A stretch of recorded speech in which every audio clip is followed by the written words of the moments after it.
Living longer, living healthier, living better than ever before. Welcome to Mountain Pacific's Healthy Living for Life, a weekly series that gives you the information, education, and expert insight you need to become an active participant in today's ever-changing healthcare climate. Here now is today's program host. Most of us get our driver's license as teenagers and never look back. For decades, we rely on what we learned about cars and driving at the age of 16, 15, or even younger. But cars have changed so much over the years. So have traffic laws, weather conditions, and even the roads we travel. Welcome to Healthy Living for Life, a show dedicated to helping you do just that. I'm your host, Beth Brown. Today, we offer a driver's refresher course with tips even the most experienced drivers can use. Welcome back. In the last couple decades, cars have undergone major transformations, especially when it comes to their safety features. We begin this morning talking about how cars have changed and what you need to know to make sure you're properly using the latest safety features. Carl Peel and Don Harriet from AARP's driver safety course join us this morning. Gentlemen, thanks so much for being here. You're welcome. Carl, let's start with you. We're going to talk about a lot of different safety features, but it's important to note that no matter what features are on a car, the most important aspect of safety is the driver. Can you speak to that a little bit? Yeah, that's definitely true. The driver is control of the vehicle, but there are a lot of technologies out there that he needs to understand what they perform to help him drive safely. He has to remember that they don't make his driving or him invincible, and that he can drive more aggressively. So he's in control of the vehicle.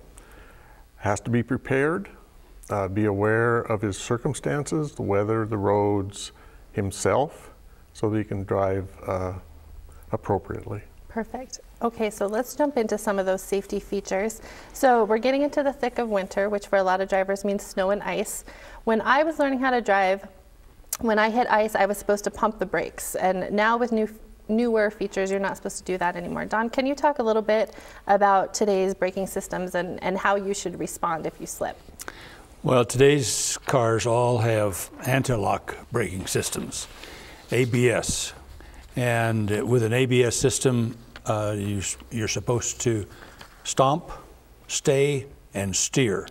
So you don't pump the brakes. You stay on the brakes, and you'll probably get some sort of a reaction from that pedal, or you'll get some noise, a chattering, and but the important thing is to stomp, stay, and steer. Okay, perfect. And so ABS is one of those safety features where the driver needs to know what to do in order for that feature to do what it's supposed to do. Are there other newer features that are like that the driver needs to use correctly in order for them to properly respond?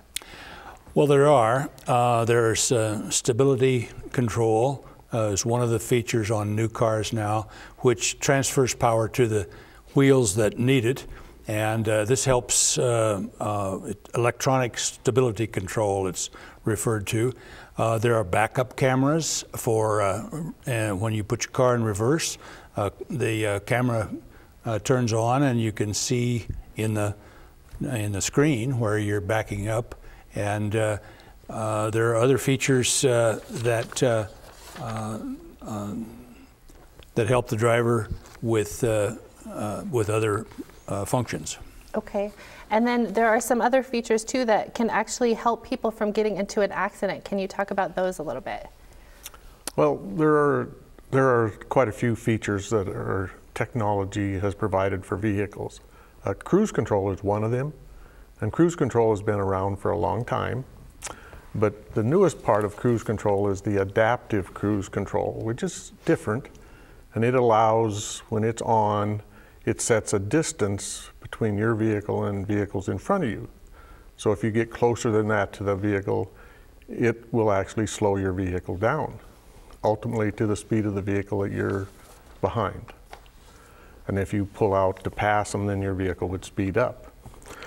Other features that vehicles have are blind spot detection, which there will be an arrow maybe on your outside rear view mirrors that flash when there's a vehicle in your blind spot. Some vehicles have side assist, which is similar to blind spot, and that you know, it detects vehicles in that blind spot, and if you were to try to change lanes, the arrow or whatever on your mirror would flash, and maybe you would get an audible sound that says there's something there. Then there are some vehicles that have features that detect if you're getting drowsy, and you'll get messages on your screen, or maybe even something else that indicates that you probably should pull over and rest for a while. There are advanced warning systems that detect if you're going to run into something, and it will actually brake for you. And we've seen quite a few commercials on TV for that feature. And another feature that's out there are the lane departure, where if you deviate from your lane, you'll get a beep or some sort of a signal that you're leaving your lane. Wow, and so those are super helpful for folks. Of course, another major safety feature on a lot of cars are seat belts, and older folks actually are very good at putting their seat belts on, but they are also more likely to get seriously injured or even killed in an accident, even with their seat belts on. Why is that? What makes older folks more susceptible to injury or a crash? Well, we're getting less flexible as we get older. We are more likely to be injured when in a crash, and when we're younger, we don't have that near that danger. Are there things that people can do to help prevent injury in a crash, even if they have their seatbelt on? Exercises, for example? Well, to stay flexible, good exercise is important, and as we get older, we can't turn our heads as far to look to see in the blind spot. We can't turn our bodies as well. We can't get in and out of the vehicle as well. We can't put our seatbelt on as well. So exercise is helpful to keep us more flexible.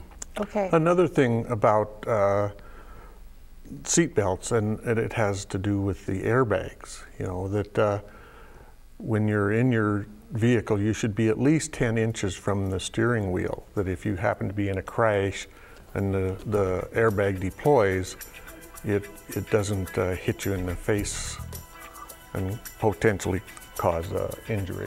Okay.